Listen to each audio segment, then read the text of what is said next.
Hello, my fellow fans of Dungeons & Dragons, and welcome back to Planescape Torment, where today I'll be hopefully getting through a little bit more of the mortuary. We might even be able to get pretty close to escaping, but there's a lot of ground to cover still, so we'll see where we get to. Alright, so just exploring around, looking for things.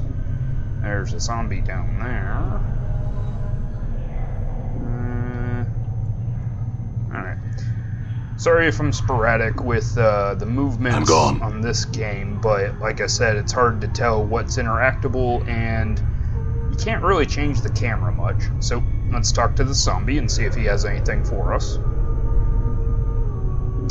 This huge corpse is standing silently in a corner of the room, facing the wall. He looks to have been a heavy-set man in his early years, and judging by the condition of the body, he died only recently.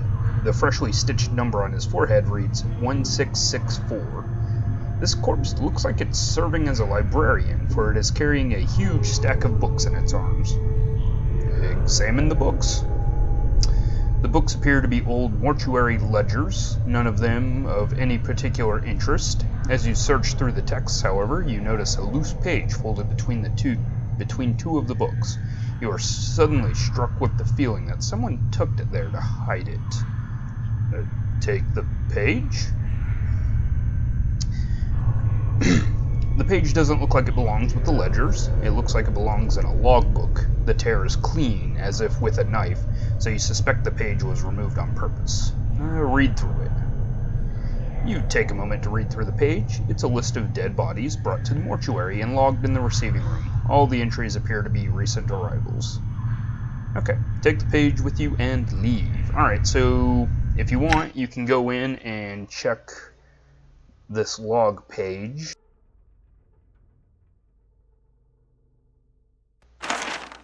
Okay, sorry about that. Just lagged for a minute. Alright, so this is the receiving log page. If you remember from the logbook, it said the last page was missing. This ragged page looks like it was cut neatly out of the book. It is written in a tight, crabbed script. I'm not going to read through all these. It's just a collection of the different bodies that have come in. One of them is you, though. Let's see.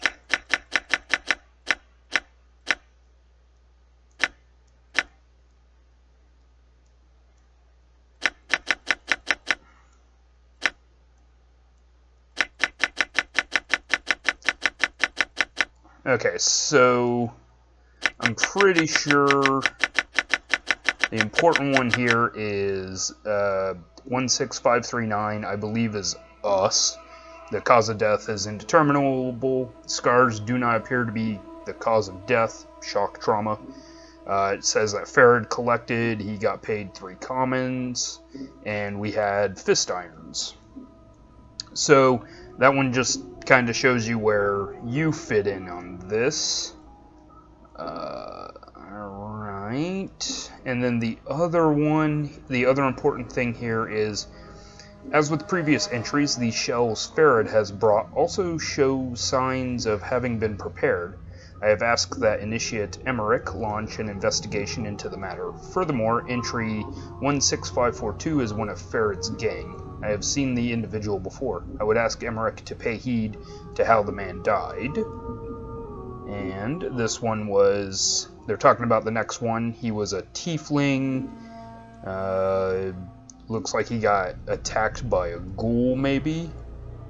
And basically, this is a hint as to where Farad keeps getting his bodies to sell back to the Dustman.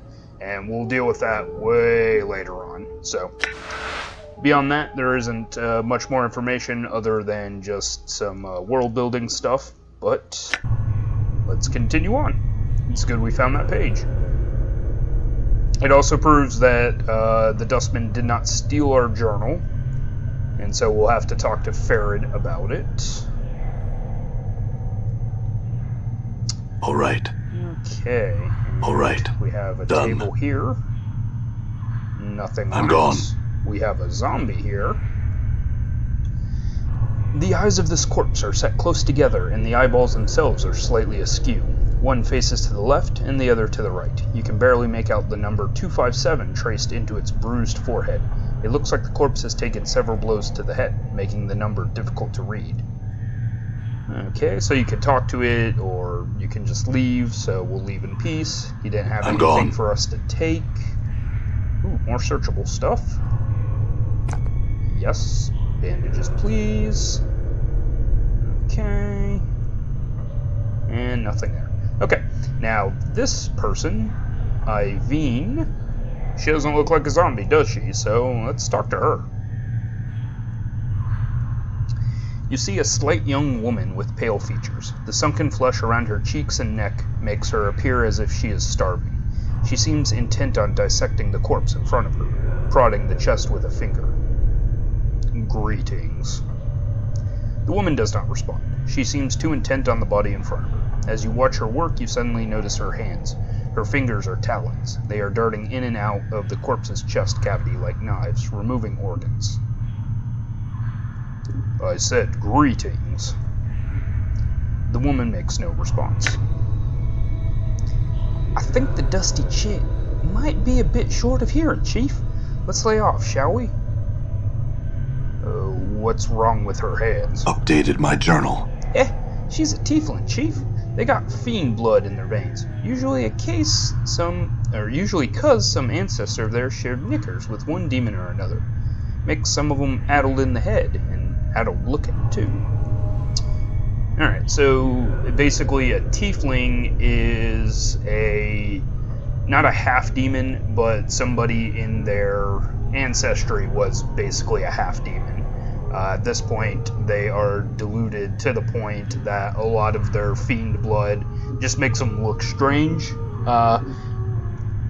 In older editions, they didn't really have a consistent look, but nowadays, mostly tieflings are horned, red-skinned, half-devil looking things. So, but let's tap the woman to get her attention. The woman jumps and whips around to face you.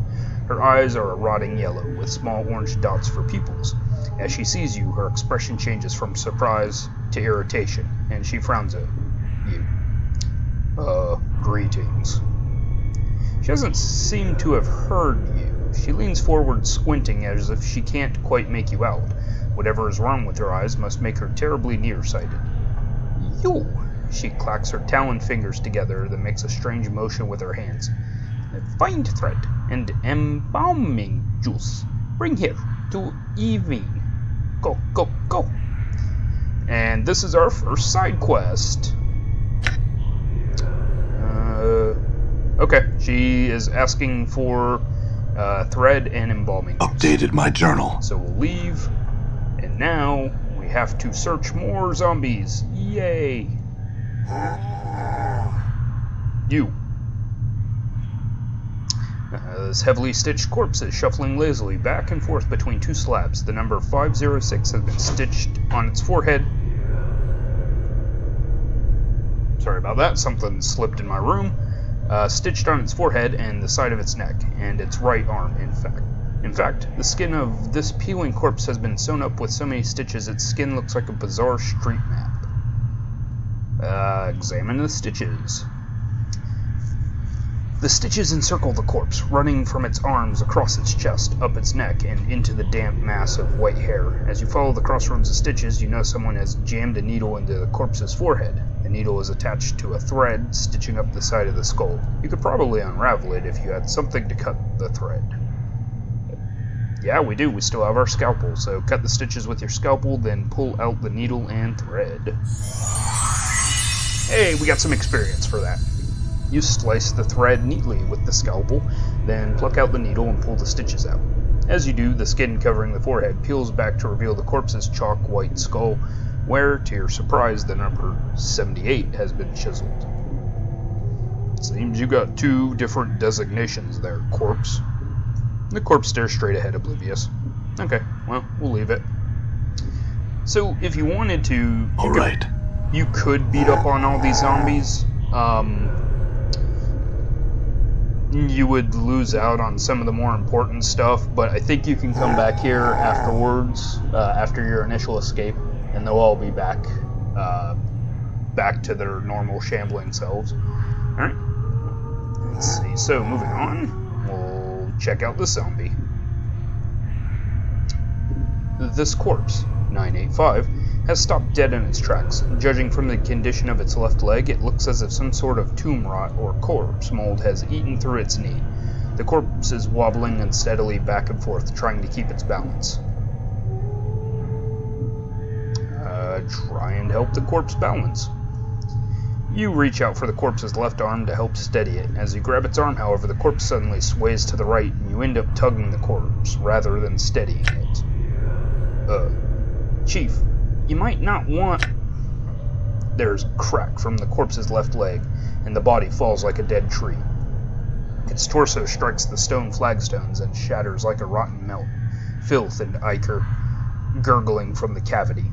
To your surprise, no one seems to have noticed the corpse's collapse, and even stranger, the left leg remains standing where the body was, as if at attention. After a moment, the leg falls over with a wet thump. As you gaze upon the putrefied remains of the corpse, you notice that its left arm seems intact. It has snapped from the torso during the fall, and it doesn't appear to have been touched by the tomb rot that had spread through the rest of the body. I wonder if I can make use of that arm. Done. Okay, so it shows that there's treasure. We'll take left arm of 985. And I'm pretty sure it's a weapon. Yep, it does 1 to 6 crushing. It's a club. As routed clean through, it looks like the combination of thick applications of embalming fluid and rigor mortis has made this arm almost as hard as wood. If you needed to, you could either use it to shake someone's hand from a distance, or use it to bash their skulls in. Okay, so I'm just going to use it as a club for now. Actually, use the fist irons 2 to 4, and this does 1 to 6, and the scalpel does 1 to 3. Yeah, so this is our best weapon so far. It has the highest damage potential, at least. And I want to believe that there is something special that this unlocks. I just am not sure if I've ever found it yet. So, alright. And alright. Finishing up this room. Come over here. Okay. Alright. Clears away all the fog. Let's see what we have left to do on this floor. Okay, so this area is pretty well set up like a circle. I think when we get here, we'll either have to go upstairs or downstairs. I'm pretty sure we have to go upstairs first. But what I'm looking for my side quest is in the next set of rooms. I'm gone. And there's a couple of things here to search. I'm gone. And nothing in them. Hooray. Alright. Alright. Okay. Looking around. Not seeing much. Oh. You know, I just noticed I'm moving kind of slow. There we go. I just toggled run on. I thought I had run toggled on, but I guess I didn't. I'm sorry for that.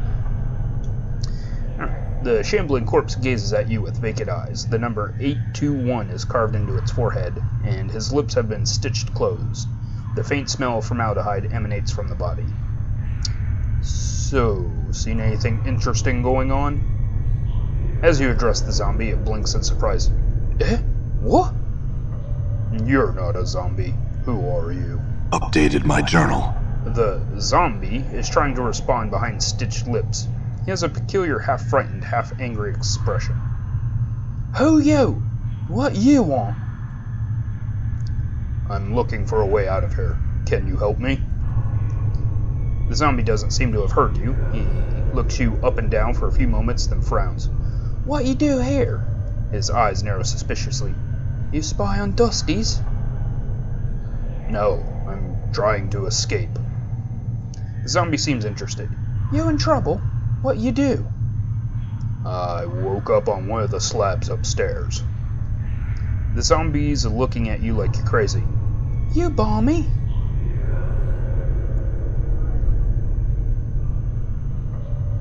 No, actually, I was trapped in here somehow. Can you help me out? He's silent for a moment, then nods slightly as if understanding. Why should I help you? You look like someone who'd much rather disguise themselves as a corpse than be one. That reason enough? He looks you up and down as if wondering if he could take you, stares at your scars, then decides against it. Huh. You can escape through portals. Portals? Portals. The zombie waves around the area. Portals everywhere. Can you show me one of these portals? The zombie nods. You want out, go to arch on first floor, northwest room. You need finger bone, shape of crook. He holds up his index finger and bends it into a crook. When you have key... Ugh. I just switched that voice like 4 times. When you have key, go to arch, jump to secret crypt, and can escape from here. Sacred escape route. He nods eagerly. You can rest there. Crooked finger bone. Where am I going to find one of those? Updated my journal. He shrugs. Must be one around here somewhere. Look in storage rooms on upper floor. Maybe there. Yeah, I'm not going to be consistent with the zombie's voice. Very well. I'll check upstairs for this crooked finger bone, then head to the first floor, to one of the arches in the northwest room. Got it. Alright, so the one time that you can talk to a zombie, Done. And he is some sort of spy, and he has an eclectic voice that changes on a Done. dime. Right. I'm gone. And then I'm we'll gone. go to another embalming room, All right. which we're looking for this, a jar of embalming fluid. Alright, so with that, we can come Done. back to Iveen, or Eveen, or whatever I decide to call her, the Tiefling Doctor.